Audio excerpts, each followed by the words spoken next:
आज हम मौजूद हैं एक खास बुक लॉन्च इवेंट में, जहां लॉन्च की गई है नई किताब जेन जी एन इनकम्प्लीट बुक। ये किताब आज की युवा पीढ़ी यानी जेन जी के सपनों, रिश्तों, भावनाओं, संघर्षों, महत्वाकांक्षाओं और अपनी पहचान की तलाश की कहानी को बेहद सरल और दिलचस्प अंदाज में पेश करती है।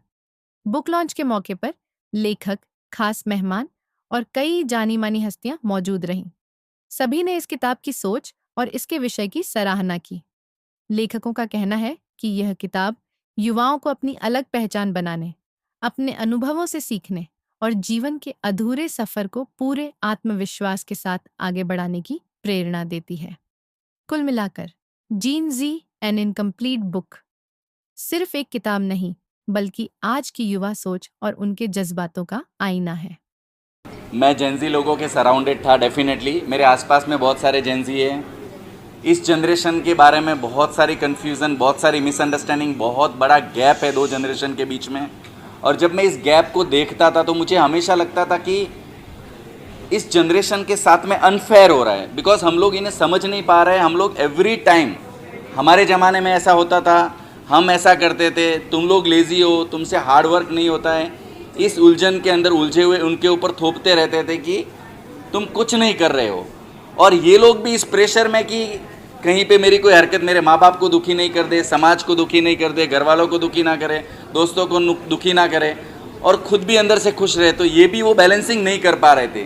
तो मुझे लगा कहीं ना कहीं इस जनरेशन को समझने की ज़रूरत है अच्छे से। और that is only the reason कि जेनजी खुद ये समझे जब ये बुक पढ़े तो कि कोई तो है जो बिना कोई जजमेंट दिए, बिना कोई ज्ञान दिए हमें समझने की कोशिश कर रहा है।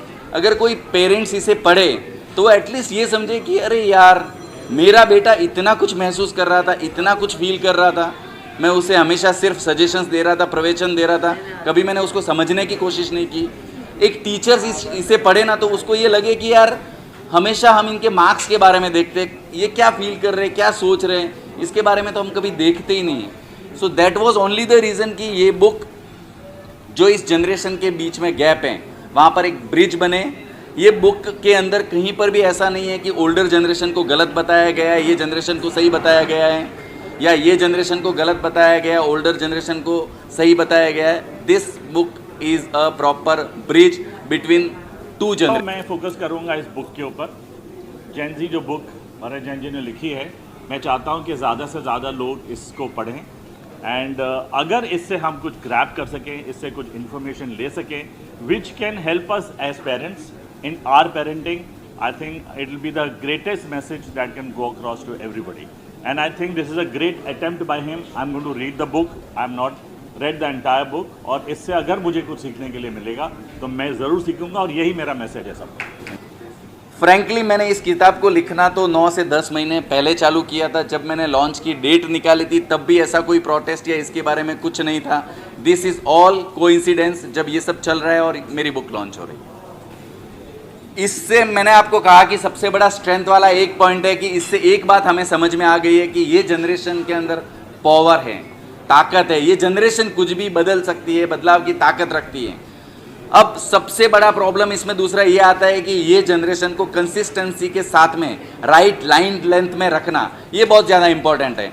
ये जो आंदोलन हुआ उससे भी आप ये देख सकते हो कि ये जनरेशन ने अपना पावर दिखा दिया है। अब पावर को कहाँ पर किस तरीके से यूज़ करना है, ये कहीं ना कहीं इस जनरेशन को भी थोड़ा सा समझने की ज़रूरत है। जेनजी हमें सबसे पहले इस जनरेशन को समझने की ज़रूरत है। ये बुक के अंदर सिर्फ यही लिखा हुआ है। ये बुक के अंदर ना कोई मोटिवेशन है, ना कोई प्रवचन है, ना कोई ज्ञान है, ना कोई सजेशंस हैं। ये बुक के अंदर सिर्फ इतना लिखा हुआ है कि ये जनरेशन कैसे सोचती है, क्या फील करती हैं, और हमें इन्हें सजेशंस देने की बजाय, मोटिवेशन देने की बजाय इन्हें समझने की ज़रूरत है। This is all about that book.